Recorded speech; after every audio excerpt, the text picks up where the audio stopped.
Bueno, pues muy buen día para todos, un gran abrazo.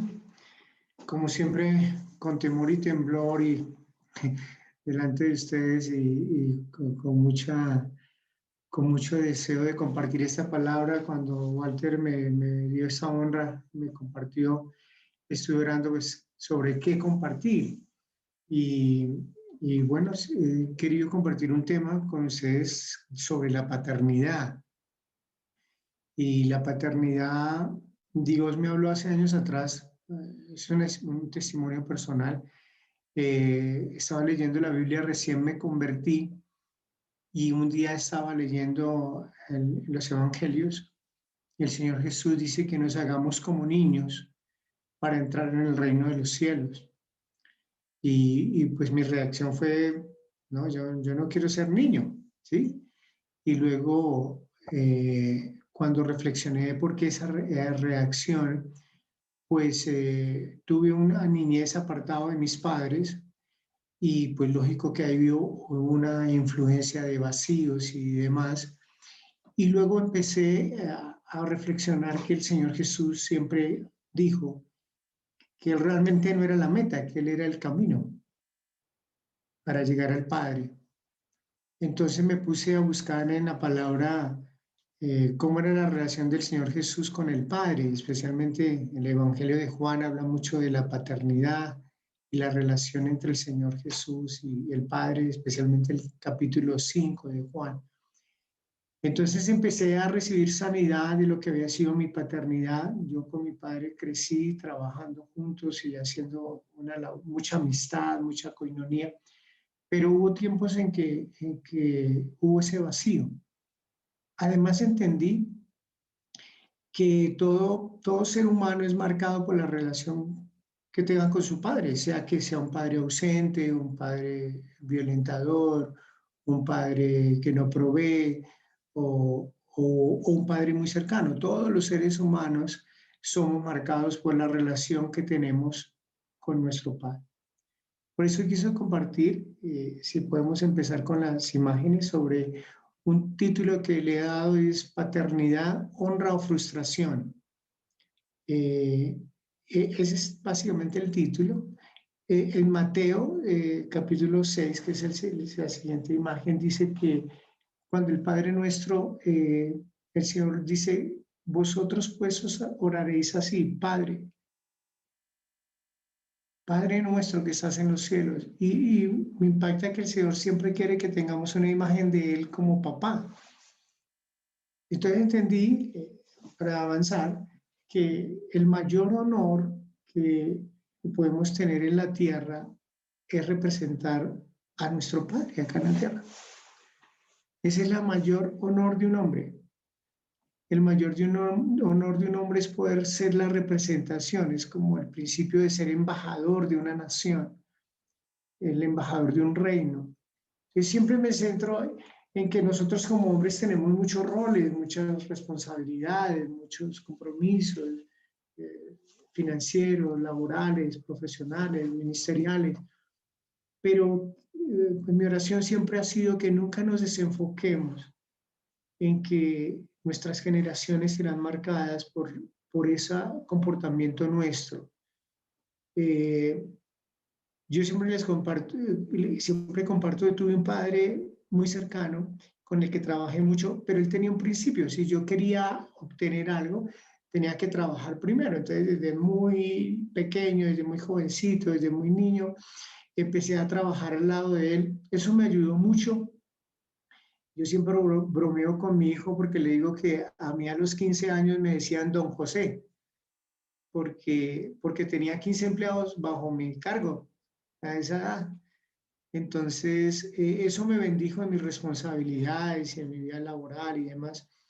Pero cuando llego al Señor a que me dicen que solo le pida al Padre, que el Padre me da, para mí eso fue muy difícil de poder entrar en ese mundo de la fe, porque yo tenía un esquema, un patrón, era que yo o trabajaba y obtenía los recursos y ganaba dinero y tuve dinero por la gracia de Dios y bueno, lo mal administré y demás, pero tuve que romper con ese patrón para poder confiar en el Señor. Entonces, en la siguiente imagen he querido que hablemos hoy en este tiempo de Abraham. ¿Por qué Abraham? Porque los dos nombres, Abraham y Abraham, tienen que ver con la paternidad. Abraham significa padre enaltecido y Abraham significa un padre de muchedumbre de gentes, pero el ADN de Abraham siempre fue la paternidad, tanto que lo llamamos el padre de la fe. Cuando Pablo escribe a la congregación de Galacia, a los Gálatas, él les dice que, él les explica que si somos del Señor Jesús, entonces linaje de Abraham somos. Y hay una frase que dice Pablo, dice, y los que son de fe, entonces somos de Abraham, escribe a los Gálatas. Entonces me puse a mirar cuáles fueron las decisiones y cuál fue lo que Abraham tuvo que hacer y qué fue lo que Dios le prometió. En Génesis 12, del 1 al 3, que es un texto muy conocido por todos, dice, Jehová había dicho a Abraham, vete de tu tierra y de tu parentela y de la casa de tu padre a la tierra que te mostraré. Haré de ti una nación grande y te bendeciré y engrandeceré tu nombre y serás bendición. Y el siguiente texto dice, bendeciré a los que te bendijeren y a los que te maldijeren maldeciré y serán benditas en ti todas las familias de la tierra. Entonces, ¿qué es lo que yo encuentro acá que puse ahí en la imagen? Todo se origina con nuevos comienzos. O sea, a mí siempre me impacta porque dijo el Señor Jesús, ni una coma ni una tilde de mi palabra pasarán. Y me impacta que, por ejemplo, Abraham tenía 75 años cuando Dios se le ocurre empezar un proyecto con Abraham a los 75, cuando ya todos quieren estar en la hamaca y en la finca jubilados sin hacer nada. Y con Moisés a los 80, Moisés tenía 80 cuando él se le reveló en la zarza y le dijo, regrésate que todavía te faltan 40. Y para mí todo en la vida se origina con nuevos comienzos. O sea, ese texto y tal vez ese cántico que ayer entonaba Walter sobre la misericordia que es nueva cada día, es muy importante para nosotros, independientemente de los errores, de las equivocaciones, de las falencias. Siempre en Dios habrá nuevos comienzos, no importa la edad, no importa las circunstancias, no importa las equivocaciones, esa infinita gracia y misericordia de Dios el Padre para con nosotros son muy lindas. En la siguiente imagen escribí ahí cuatro principios que Dios le da a Abraham como padre y que yo creo que nosotros cuando tenemos unos hijos y cuando nos da Dios el honor de representarlo acá en la tierra, debemos tener. El primero es el principio de la bendición, el segundo el de la grandeza, el tercero el de la multiplicación y el cuarto de la bendición generacional. Desde que empieza la Biblia, lo primero que Dios le dijo a Adán y Eva, dice la palabra, y los bendijo Dios y les dijo. Ese es un principio que nosotros como padres debemos tener muy claro, muy claro. Si ustedes estudiamos los patriarcas y los profetas y el modelo hebreo, el modelo bíblico, todos bendecían diciendo, una de las falencias que a veces los hombres cometemos es que nos cuesta hablar y abrir la boca. Pero nuestra casa, pues hoy no quiero hablar mucho de las esposas, pero porque me centré en la paternidad, pero nuestros hijos y esposas y nuestras familias siempre estarán pensando en que nosotros tengamos una palabra de bendición. Se bendice diciendo, usted empieza, y siempre dirá, y bendijo Dios y dijo, y Abraham lo bendijo y dijo, Isaac bendijo y Jacob bendijo diciendo, siempre es diciendo. Lo siguiente es que tenemos que tener una visión de grandeza. Todas las cosas en Dios son grandes, o sea, nosotros como padres somos los referentes para nuestros hijos de la fe, de la visión, de qué tan grandes son nuestros sueños, nuestros límites. O sea, muchos hijos hoy en día en Colombia sufren una cifra muy grande, es casi el 47, 48% de los hogares en Colombia no hay un padre, hay mujer cabeza de familia. Y eso es una falencia muy linda. Alguien escribió un libro que llamó La generación I. La generación I es la generación de ismaelitas que crecieron sin padre. Pero ustedes saben que Agar sale con Ismael y es un hijo. Dice que Ismael es un hombre fiero de rostro. Tanta violencia, tantas pandillas, todo tiene que ver con la ausencia de la paternidad y esa de quien le enseñe grandeza. Pero hay otro principio, es la multiplicación. O sea, nosotros tenemos la gracia y el favor para multiplicar lo que Dios nos da. Y eso también está desde la creación. Y les dijo Dios que fructificaran y que se multiplicaran y que llenaran la tierra. Eso tiene que ver con la visión. Y yo siempre afirmo que todo se aprende en casa, en la universidad, en el colegio, en las escuelas. Hay información, pero la verdadera visión se aprende en casa.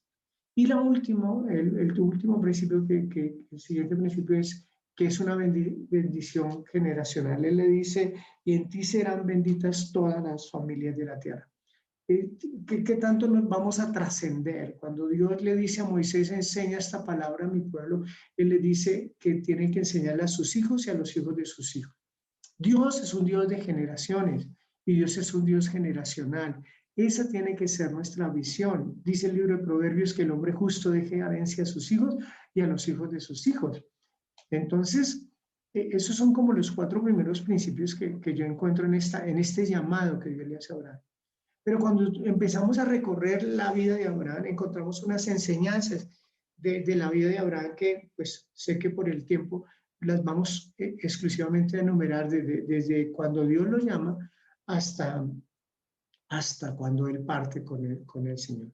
Y la primera, que por eso me gusta mucho este espacio, es el principio de la adoración, porque es impresionante que lo primero que hace a Abraham en el capítulo 12 es que donde él llegaba a edificar un altar e invocaba el nombre de Dios y levantaba altares. Y eso es lo que nuestros hijos y nuestras familias tienen que ver en nosotros. Y la adoración, pues, no tiene que ver. Yo de notas musicales no sé y de canciones no sé, y por eso siempre me gusta que Walter lo haga, porque digo, bueno, aquí siempre somos un cuerpo, hay alguien que canta y está entonado, porque pues ni canto ni estoy entonado, pero los altares, yo siento que son la gratitud y una actitud de gozo, de paz, es levantar permanentemente altar, que aún en momentos de escasez, por el arroz, por la mesa, 3 cosas, dijo Pablo, que teníamos que andar gratos, por el techo, por el alimento y por el vestuario, y que eso era más que suficiente que tuviéramos contentamiento. Entonces, Dios el Padre está buscando adoradores que le adoremos en espíritu y en verdad. Eso fue lo primero. La segunda cualidad para ir avanzando es en el capítulo 13, en el verso 6 al 13, Abraham tiene que tomar una decisión y separarse de Lot, porque habían conflictos. Y sencillo, porque Dios le había dicho, sal de tu tierra y de tu parentela, y él se llevó a su sobrino Lot, y Lot significa velo, significa cosas ocultas, cosas irresueltas. Y a veces nosotros como padres no tenemos la claridad de lo que Dios quiere con nosotros porque hacemos sociedades o andamos con personas incorrectas y hay momentos en que Dios siempre nos tendrá que llevar a tomar decisiones. Y tenemos que tomar decisiones para saber apartarnos de quien no conviene. Por eso la palabra habla tanto del yugo, que no nos unamos en yugo desigual. Por eso cuando hay principios, valores de la palabra que Dios nos empieza a revelar, tenemos que tener el carácter para tomar decisiones. Si nosotros queremos guiar a nuestros hijos y a nuestras familias, ellos siempre estarán pendientes, aún las esposas, por más grandes líderes que las esposas sean, siempre estarán atentas a nuestras decisiones. Por eso cuando el hombre no toma el liderazgo y la decisión, el niño o la esposa está mirando, bueno, ¿y cuál es la decisión que tú vas a tomar? Y siempre es un rol que tenemos que asumir, saber tomar las decisiones correctas, el camino correcto. Ahí en ese mismo capítulo 13, apenas, esto es algo muy hermoso, porque en el verso 14 dice, y Jehová dijo a Abraham, después que Lot se apartó de él, inmediatamente Abraham toma la decisión de quitar su velo, que era su sobrino. Entonces, encuentra algo que Dios le da y dice, y alza tus ojos desde el lugar donde tú estás hasta donde tú puedas ver al norte, al sur, al este, al oeste. Esa será la tierra que yo te voy a entregar a ti y a tus generaciones. Y yo la llamé visión. Porque si algo necesitamos como padres es ser hombres visionarios, hombres de Dios visionarios. O sea, la visión tiene que ser muy clara. Dios le dijo a Habacuc, escribe la visión, habla la visión para que el que la lea corra. En nuestra casa tiene que haber un hombre, un padre es un hombre visionario que sabe para dónde va. Dios me dijo que estudiara esto, Dios me dijo que le sirviera al ministerio, Dios me dijo que abriera esta empresa, Dios me dijo lo que fuera que Dios nos diga. Tenemos que mostrarle la gran visión a nuestras generaciones. O sea, siempre en Dios las cosas serán grandes y gigantes.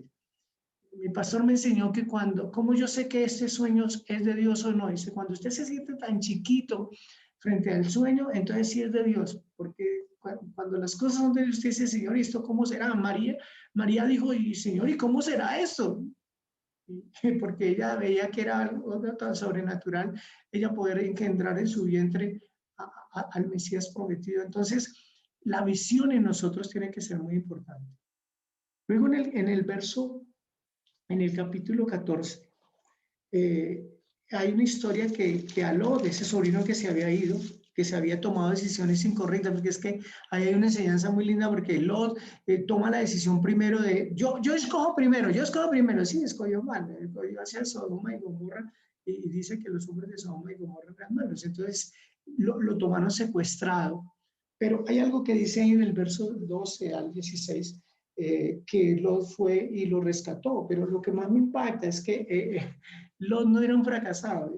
Dice en el verso 14 que él tenía 318 nacidos en casa que los armó, o sea, tenía un pequeño ejército de 318 hombres en su finca, o sea, que no vivían en una finca de una hectárea, para meter 318 hombres que los armó, y fue y lo rescató y recobró los bienes y la familia. ¿Qué significa eso? Que nosotros como padres siempre tenemos que tener el carácter de ayudar y de apoyar. O sea, nunca debemos cansar, nunca. Y estoy hablando no solamente como padres naturales, sino como espirituales. Si algunos estamos en el ministerio, tenemos una empresa, una profesión, siempre los que están cerca de nosotros nos vendrán a buscar y a pedir ayuda y apoyo. Y no o sea, cuando la unción viene y cuando la gracia de Dios está en nosotros, nos va ensanchando en esas capacidades para ayudar, para apoyar a quienes están cerca. En el capítulo 15 está la revelación de que Dios le dice que Él es su escudo y que le va a dar una heredad y que su hijo es el que va a heredar. Y es ahí cuando dice que él creyó a Jehová y le fue contado por justicia. Es los textos de Romanos 4 y 5 que Pablo menciona totalmente. O sea que es el principio de la fe. Si hay algo que uno como papá necesita tener es fe. Hoy yo veo que muchos matrimonios jóvenes perdieron la fe hasta de tener un hijo. Muchos jóvenes con los cuales yo me rodeo perdieron la fe aún de creer que se pueden tener los recursos para casarse. Y mucho más perdieron la fe para soltarse a un llamado. O perdieron la fe para emprender algo que Dios les dijo. Por eso la Biblia habla tanto de la fe. El justo por su fe, no por la fe, sino por su fe vivirá. Y también habla de que sin fe es imposible agradar a Dios. Y que es la fe la que vence al mundo. O sea, el centro de la vida con Dios y de nuestro testimonio diario son nuestras decisiones de fe. Ustedes quieren ver hijos de fe, esposas de fe, discípulos de fe, tenemos que ser hombres de fe como lo fue Abraham. En el siguiente capítulo, en el capítulo 16, está una de las más malas decisiones que Abraham toma. Y por eso le puse debilidades. Porque es cuando no espera, entonces Sara le dice, no, venga, ya llevamos 10 años esperando, eso usted seguro se soñó que Dios le habló que nos iba a dar un hijo, igual usted ya tiene 85, ya tengo 75, esto ¿qué par de ancianos vamos a tener hijos? Y le dice, ahí está mi sierva Agar, allégate a ella y ten un hijo con ella. Hasta hoy en día, la guerra que vemos en Medio Oriente es Israel contra los ismaelitas. O sea, ese es el mayor error. Eso es lo que yo veo que más ha durado una mala decisión, una debilidad. Pero aún en medio de las debilidades, de nuestras flaquezas y falencias, la Biblia dice que el poder de Dios se perfecciona en nuestra debilidad. Entonces no tenemos que tener miedo a arriesgarnos a cometer errores. No somos perfectos, tenemos debilidades, pero Dios nos dio el honor de representarlo y ser padre. En el capítulo 17 marca y cambia radicalmente la historia de Abraham para siempre. Y es cuando viene el pacto de la circuncisión. Todo el capítulo nos habla de que, escuchen lo que empieza diciendo, era Abraham de 99 años. Sé que no importa la edad, como empecé diciendo. Y le cambió el nombre, le dijo, ya no más será tu nombre Abraham, ahora será Abraham. Y le da el pacto de la circuncisión. Y es que entraremos en un pacto de que todo varón será circuncidado a los 8 días de nacido. Y luego le dice, pero a Sarai, tu esposa, también le daré un vientre. De ella nacerán reyes, de ella nacerán naciones. E involucra y también le cambia el nombre a Sara. Y luego dice que Abraham hizo como Dios le dijo y circuncidó a todos los de su casa en ese mismo día. O sea, ¿a qué voy? A que nosotros como padres tenemos que ser hombres de pacto. Algo que aprendí años atrás es que Dios no bendice a todo el mundo. Dice la palabra, yo hago pacto con los que hacen pacto conmigo. Yo soy un hombre de pacto. Escuchen esta enseñanza rápidamente. Cuando Dios llama a Moisés en el Éxodo capítulo 3, él dice más adelante en el capítulo 4 que él va y se regresa porque Dios le había dado la instrucción de que se regresara a Egipto a rescatar al pueblo.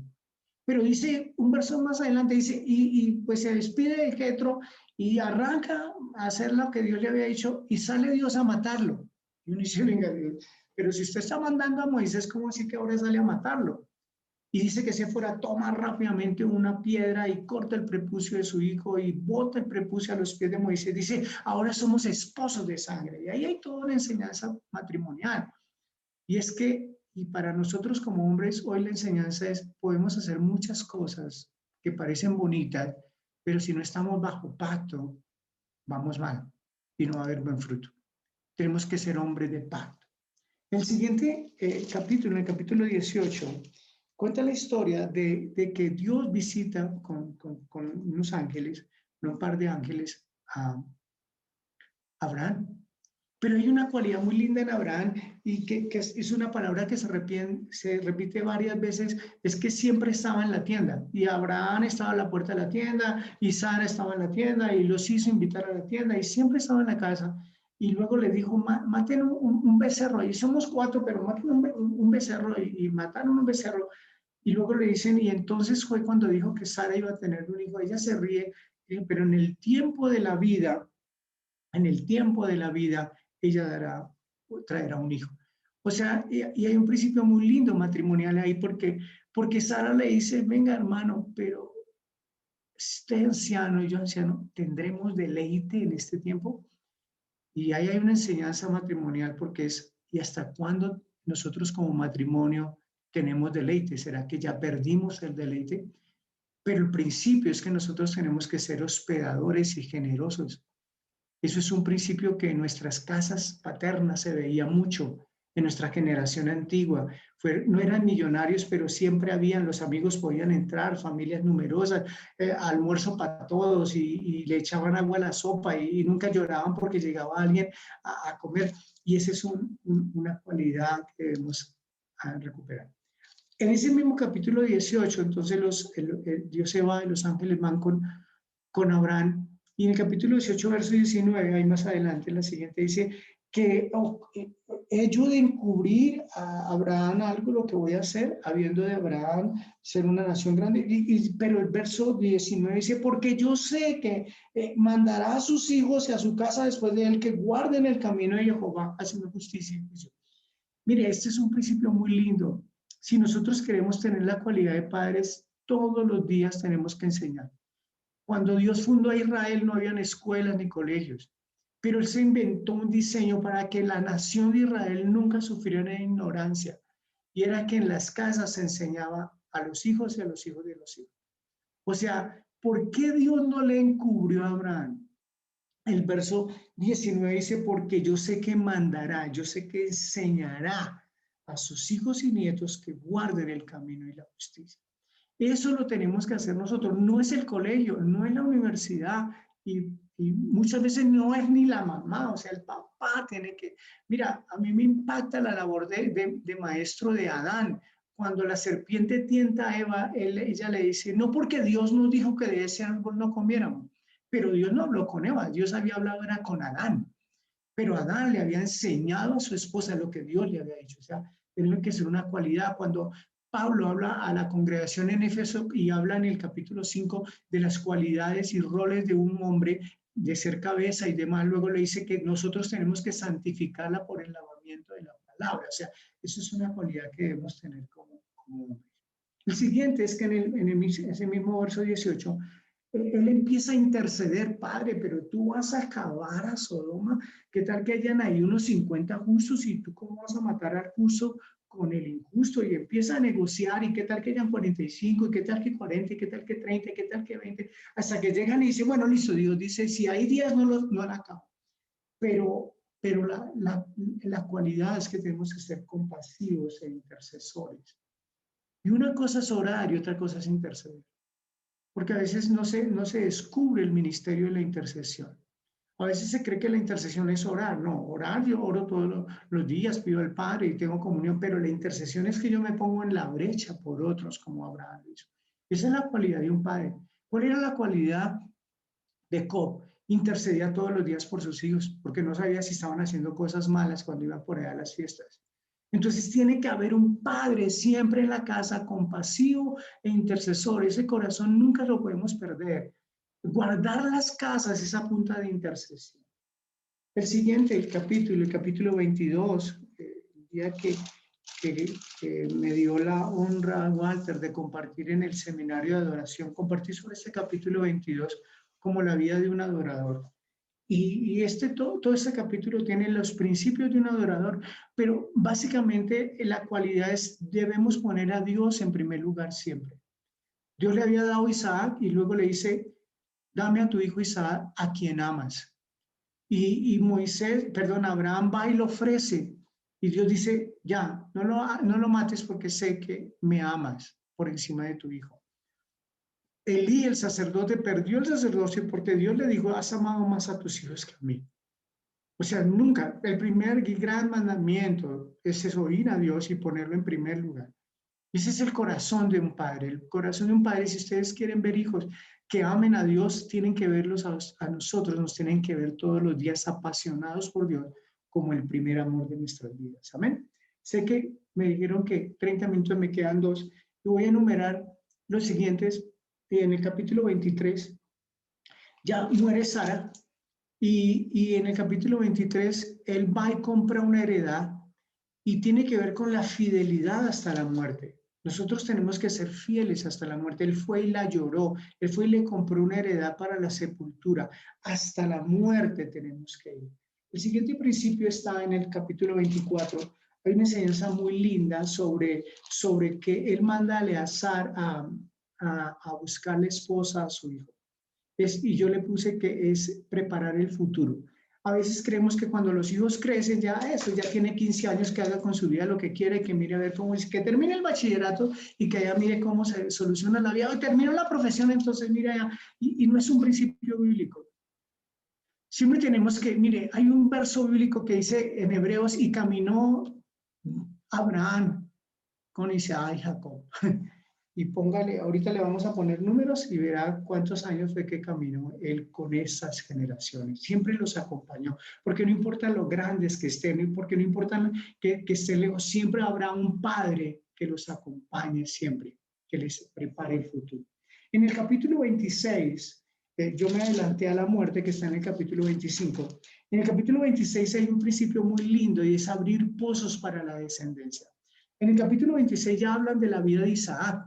Pero ¿por qué quiero hablar de Abraham? Porque dice la palabra que Isaac abrió los pozos que su papá Abraham le había abierto. De eso vivió Isaac. O sea, nosotros siempre tenemos que tener una visión como padres de abrir pozos para nuestra descendencia. Y lo último, en el capítulo creo que es 25. Una muerte tranquila. Una muerte tranquila. Mire esto tan lindo que dice el verso 7 al 11. Y termino con esta lectura. Y estos fueron los días que vivió Abraham, 175 años. Caminó 25 años esperando a Isaac. Isaac tenía 40 cuando se casó. O sea que Abraham tenía 140 años. Y luego caminó 25 años más. O sea, perdón, 35 años más. Y por eso alcanzó a caminar con Jacob. Pero dice que exhaló el espíritu y murió Abraham primero en buena vejez, anciano, lleno de años, y fue unido a su pueblo. Y lo sepultaron, y dice que aquí fue sepultado Abraham y Sara su mujer. Sucedió después de la muerte de Abraham que Dios bendijo a Isaac, su hijo, y habitó Isaac junto al pozo del viviente que me ve. Esa es la bendición, así murió David, en buena vejez, con riquezas, lleno de tal. Y la bendición aún después de muerto, dice que murió y fue bendecido Isaac. Pero lo más lindo es que dice que fue añadido a su pueblo. ¿Cómo así? ¿O se murió o fue añadido? Al fin que, porque Dios no es un Dios de muertos, sino de vivos. Pues esa era la palabra que sentí hoy compartir con ustedes. Mil gracias, una gran honra para mí poder compartir la palabra y que ustedes me honran con escucharme. Bendiciones, gracias. Gloria a Dios. Aplaudimos el nombre del Señor por esta palabra tan poderosa, tan hermosa, tan profunda, tan valiosa, tan bíblica. Y gracias, José María, por enriquecernos con tu riqueza.